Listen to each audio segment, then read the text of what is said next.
I've just, driving here, I started to, I am staying in the light, and I am staying in a good way, but each turn driving here, I started to feel like, my goodness, this is becoming, my diagnosis, my prognosis is becoming more dire. Right. And I mean, here I am now facing the fact that they are guaranteeing me that I'm going to be a type 1 diabetic, and that's if I live. Yeah. You know, so like, and I mean, I can't even go there. I'm keeping the door shut and locked and bolted, and it will not come open. But this is what words, like I told my girlfriend last night, I don't really want to repeat what the doctors are saying to me, because I don't want to manifest a single thing, which I won't. But this is what I'm being told. I mean, this is what I'm being told as of yesterday at 4 o'clock.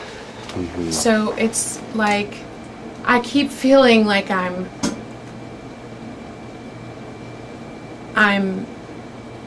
mean, when we first started this, I had no thought that it was a guarantee that I was going to have my pancreas removed, and that I was going to be a diabetic for the rest of my life with 4 shots of insulin and all the problems that go with that, as well as them saying that that's if we're lucky.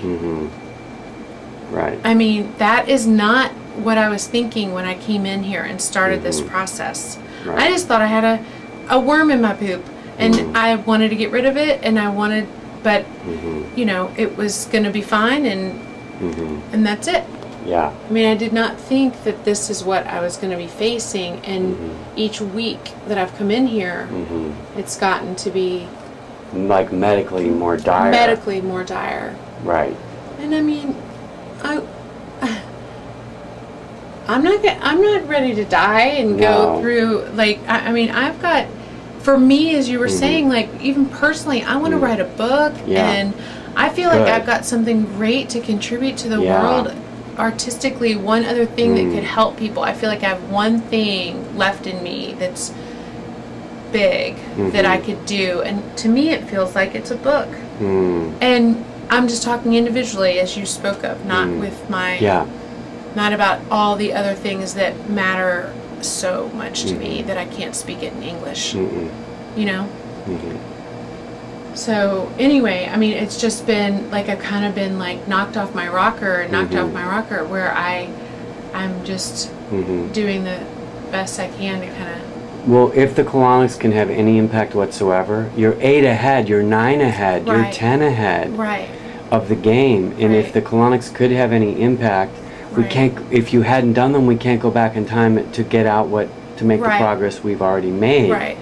So the next 8 are critical, and so the quicker we can get them, we've had a little lull here. But the quicker we can keep on it, related to the worms. I'm not talking about the pancreas or any of that. Related to the worms, we're going after the worms here. We've decided, I think even while you've been here in the last hour, that the game defined is the only thing we have much control over at this point, aside from the experts of the medical team, your future medical team, is to throw a wrench in the plan of the worms inhabiting your body.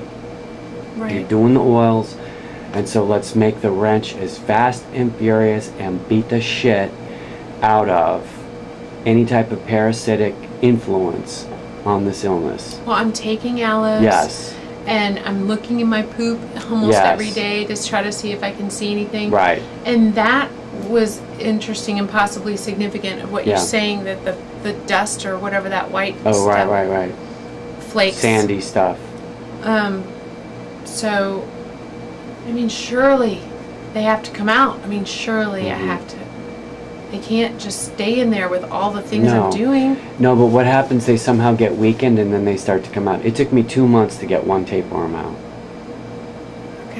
And I whipped at it every single day. Oh, I just got better and better and better. Did they come out, did more than one? No. No, and then I did the bioenergetic testing for tapeworms, and I had none. Will I be able to take some sort of test? You could. Yeah. There's a woman in Green Hills that can give those tests. I better go potty. I wonder if that... Oh, you did eat garlic? I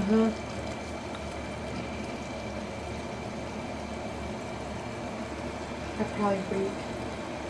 No. Okay. Okay. So this is day what? 10, 11. This is 11. Okay. And I do want to hear about the movie, but I also want to get this on film. Your poop is now coming out green. Oh, I want to see. You can come up on your shoulder. Yeah, like that, and look over. Why is it green? I have no idea. Why would it be?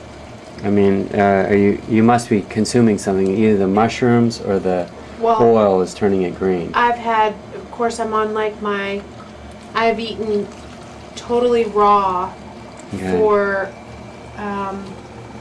maybe 6 days now. Mm-hmm. I mean, before I was having some rice, and I was having, and then of course I went off and ate what I wanted. But yeah, I'm now eating just everything raw because of everything with reading about with cancer and things like that. And I wish I could film your face. I won't, but I'm saying I wish I could, because your face has also really become transformed. I thought I looked better too. Yeah. I really did think how do you see that? What does it look different to you? I mean, you look like a princess or something. I mean. That's good. I mean, you have that sort of fresh scrubbed, fresh face, no dark circles, no lines, good color. Something's shifting in you, and that's why it's like, what's so interesting is it's so down to the wire. Yeah.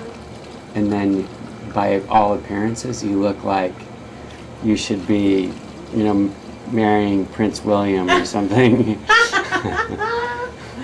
That's so funny. But I did notice, I was like, oh, I feel like I'm looking more myself, more 10 years off your life. Yeah. Not as, my skin isn't so dull. Mm-hmm. So exactly. Wow, and the poop is just really flying. See, we're really messing with the inner world. Yeah. Of any type of parasite that may be in there. They're like, what is going on? You know what I mean? Yeah. I need to clone myself somehow and to make these movies. What do you mean? I'm so busy. To have enough time. Yeah. And I have to learn how to make the movies. You should make get a premise and make a start to finish documentary. About you? I don't know. Oh my gosh. It's funny because I've wanted to write a book, and I've got an idea, like I've even mentioned to you, and then my girlfriend today said, you really should start and write your book about what you're going through. And yesterday, like walking into, oh my gosh, I don't have lung cancer. What? Yes, I don't have it. What do you mean? I went in, yesterday was my day to go in to see whether I had lung cancer. I had to go in and meet. They thought that you did? Yeah. I had to go in and meet with the head pulmonary doctor at Vanderbilt, and it was so surreal, Scott. Like, first of all, I was the youngest person in there, and walking in was like, I felt like I was out of my body. Like in huge letters is the cancer center, and like Sean had to hold my arm, like it was just, I don't know. Like to keep it from wobbling? Yeah, just to keep me like on balance. And it's such a surreal thing to go through, like filling out paperwork and people talking to you. And then, the doctor came in, and I don't know what, the anticipation of what he's going to say was so palpable. It was like an hour, but it was just a few seconds. And he said that they see the places in my lungs, and then up in my right part of my lung was a place, and you know, they were concerned, but and especially because the pancreas with this disease can leak to there, God forbid. And so, however, all that did not happen, and so they feel they want me to come back in a year for. I have to get another CAT scan in a year, but I already have to get CAT scans every 6 months. What about the pancreatic removal? Oh, well, that's totally separate. Totally separate. Yeah. But I'm just happy I don't have lung cancer. I mean, God, that was such a relief. What were they? Were they surprised? No, I mean, you know how doctors are. They were just... Matter of fact, like accountants. You know, and he was just like, these places we think that it was just from an old infection, some sort of viral something that you'd had, and then these little places are from living, you know, in the Ohio Valley. It's very normal to have some little spots from allergies or fungus or something that you're breathing. And he said, we feel good. You don't have lung cancer. And I was like, oh my God, thank you so much. So I celebrated. And it seems like they should send you like a text beforehand. I know, seriously. Before you go in there, like you don't have it. I know, it was really, well, this whole time too. Like I've waited for 6 days now, not knowing whether I had. Here, okay, your turn. Okay, hang on. Okay, go ahead. And so it was really, really hard. Okay, I'm going to set this down. Okay. Okay. Okay, I'm just going to... Okay, there. The smaller scope is a little more... it has to be... It could fall out easier. Okay, so... So it was, you know, the whole time I'm not knowing what the results are and what they see was a really like... It was almost like a reversal of fortune. I mean, it was just so crazy to think about, like, you know, you don't know what your fate is. And such an intense thing. I mean, my grandfather died of lung cancer. So, so the next stop is that in a couple of weeks they're going to do a pancreatic something or other. Right. Matter of fact, I should have called today because the lung doctor said that my biopsy should be moved up. But why? I don't know. He just said you shouldn't be waiting that long. Really? It's July 7th, so that's 2 weeks. But he said that July 7th, 2011. Yeah, but he said you just shouldn't be waiting that long. Okay, so what happened was you just had a whole bunch come out. Oh my gosh. Just like crazy amount, like that. Oh my gosh. This sort of breakthrough, there's like these weird white plaquey things, like chips of paint coming out.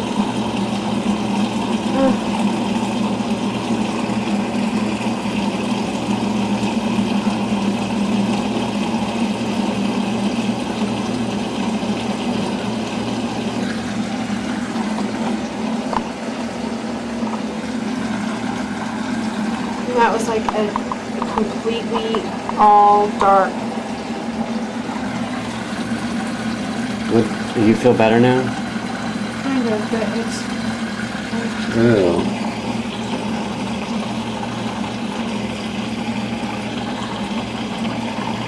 Okay, this is about to run out, so I want to,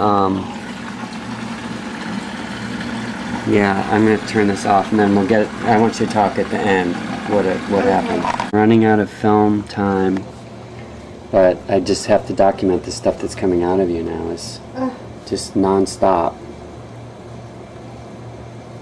You're really feeling it, huh? Yes. It's much more uncomfortable than it's been. When it released that one big time, like that, or that first initial big time, I should say, I could definitely feel a movement inside. Like a collapsing movement? Yeah. Okay, I'm going to turn it off again. Do you have anything else you want to say right now while it's running? Well, I mean, like I said, I mentioned that I had a dream that I was going to... Oh, I got to turn it off.